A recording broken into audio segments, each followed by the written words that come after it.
and welcome to Era of Supreme Peace. I am Mona. And I'm Chetna. Mhm.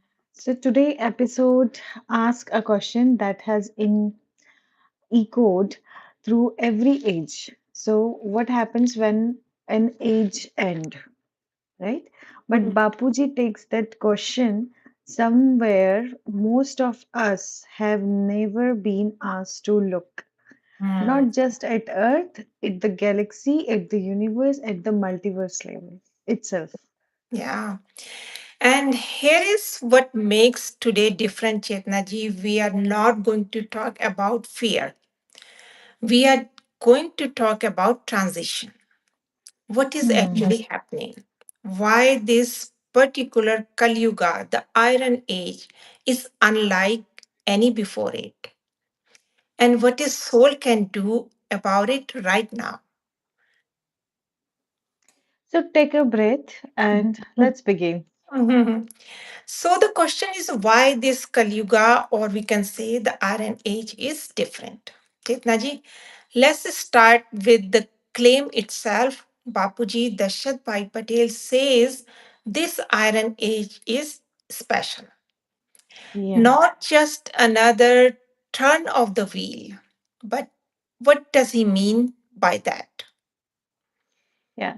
So Bapuji points to something you can almost measure, Monaji. Look Mhm. at the population of this planet right now. Mhm. In Mhm. in no previous cycle has humanity gathered in these numbers. So many souls, all present at once, all arriving at the same closing chapter. Wow. And that alone would be remarkable. But Bapuji says the change is not confined to this earth at all. That's the part that expands the whole picture. Yes, He yes. describes a transformation happening simultaneously at every level. The Hmm. galaxy, the universe. So, in the galaxy, there are millions of planets, Hmm. and the galaxy level, the universe level, and the multiverse. Not one world winding down, but the entire structure shifting. Oh, wow. So when we say the end of an age, we are not describing a local event on a small planet. We Mhm. are describing something happening across the whole architecture of the creation. Exactly. And once you hold that scale in your mind, everything that follows makes a different kind of sense. So true. Yeah. Mhm. So the watchers in the sky, like now, Monaji, this next point is one I keep returning to always. Yeah. The observers. Yes. So Bapuji says that the space around us has become densely populated. Mm. Higher dimension, higher dimensional beings, creators, spaceships that have traveled from distant galaxies all gathered here. Yeah. And the question is why? Because what is unfolding here is rare. Not rare in a human sense, rare in cosmic sense. An event that doesn't repeat often enough for even advanced beings to have witnessed in many times. So imagine that for a moment. Being capable of crossing galaxies have arranged themselves to watch, and the thing they have come to see is happening here Ah, on this small blue planet. We call yes, it yes, Earth yes. in this lifetime. Yeah, it reframes something, doesn't it? We tend to think of ourselves as bystanders in a vast, indifferent cosmos. Bapuji is saying the opposite. You are not on the sidelines of this story. You are standing in the middle of the stage. That is so So wonderful. true. Yeah. So now we come to this next part, the mechanics of Mahapralaya, the great Hmm. dissolution. Chetnaji, let's go into the harder part now. What Bapuji actually described when he speaks of the great dissolution. Yeah. Yeah. So what Bapuji describes it through the elements, and there is an order to it. It Mm-hmm. begins with the heat, Mm-hmm. rising, building, then movement beneath the surface, lava stirring, Mm-hmm. then water vast floods, and finally the cleansing fire of Mahakal. Yeah. Fire and water. The two great purifiers in almost every tradition on earth. Mm. And notice the word Bapuji uses always purifying, Mm. not punishing, not destroying for the sake of destroying. The physical room is being cleansed so that something new can be laid down on clean ground. Yeah. And that distinction matters enormously. A a fire that ends everything is a tragedy. A fire Mm. that clears the field before spring is something else entirely. So, And Bapuji's whole tone here is that one. This hmm, isn't the end of the story, it's the turning of the page. so beautiful. It's not the end of the story, it is the turning of the page. So, what happens to the soul during this? Yeah. So, Monaji, now the question every listener is really carrying is this one: what happened to me? Yeah. And Papuji's answer is very precise. Bapuji says the transition of a soul depends on one thing, its inner spiritual power, not its Mm. wealth, not its position, not its reputation. It's an inside charging of the soul. Yeah. Yeah. So, souls that are weak, that have spent their lives entirely in body consciousness, Mhm. Bapuji says they dissolved back into the subtle atmosphere and they return and they wait. Mm. And the souls that have built genuine spiritual power. What do you think about them? Those are received. Bapuji speaks of the higher ships Mhm. that takes them up and of divine multi-layered protective shield through which such souls are elevated. Mm. So They, yeah.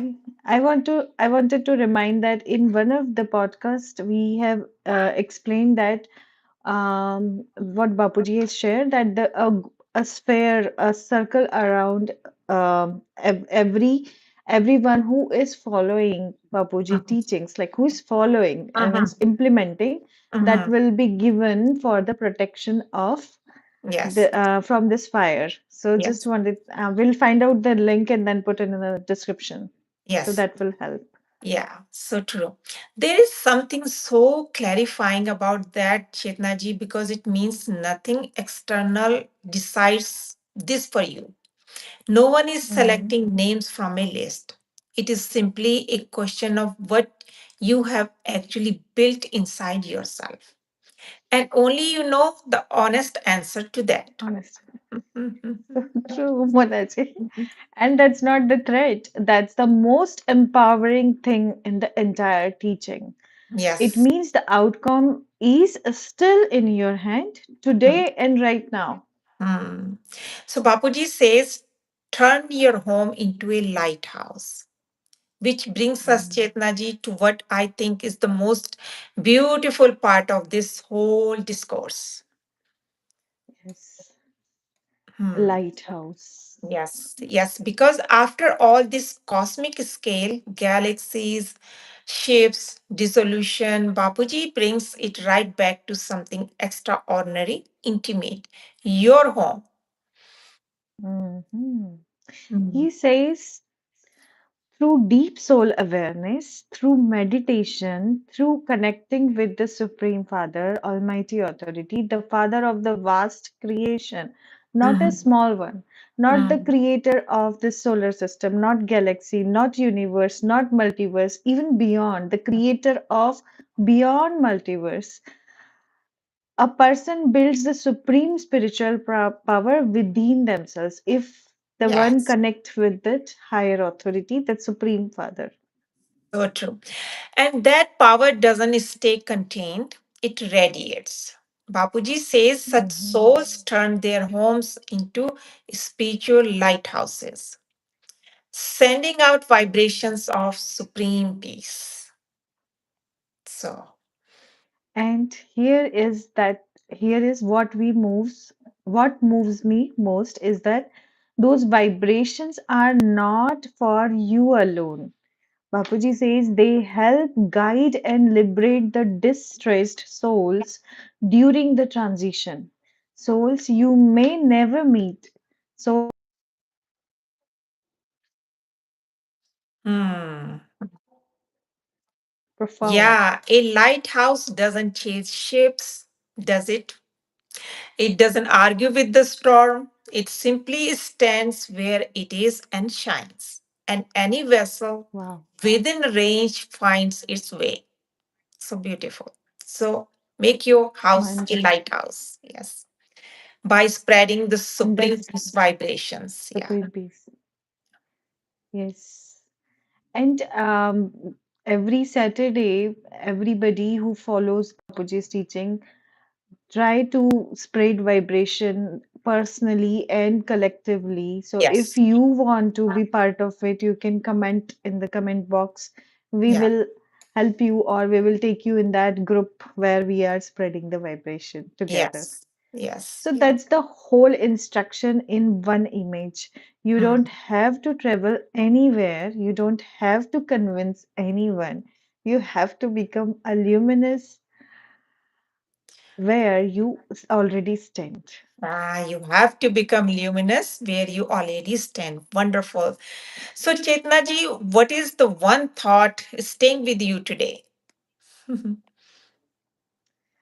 The observers, that Mhm, beings mhm, from across galaxies have gathered to witness this moment, oh, and we are living inside it, mhm, mostly worrying about small things in our surrounding, our problems, right? It mhm. rearranged something in me. It made the moment feel enormous and my anxieties feel very small. Yeah. For me, it is the lighthouse that in the middle of all this vastness, the assignment Yes. given to us is so simple and so close to home. Hmm. Build the light, So wonderful. radiate the peace, let it reach whoever it reaches. So wonderful, Monaji. Mhm. And underneath everything, one current runs through the whole message. This is Mhm. not the end of the creation, it's the closing of the old cycle and the dawn of a completely new one. Yeah, so move past material illusions, live in soul consciousness, share what you have come to understand. That is Mm. how a soul steps out of that mortal loop of suffering and aligns with the peace of the wider creation. So beautiful. So Yes. wonderful. Mhm. So, listeners, don't take this on belief, take it on reflection. Sit with it, question it, test it inside yourself. Yeah. And perhaps tonight, before you sleep, just try this once. Sit quietly and let your home hold a few minutes of stillness. That is how a lighthouse begins. Without speaking. Wow. Mhm. So, thank you for joining us on this journey today. Yeah. And we will see you in the next episode. Until then, keep seeking the truth. Param Shanti, Supreme Peace. Param Have a Shanti. wonderful day. Yeah. Supreme peace. Param Shanti. Param Shanti.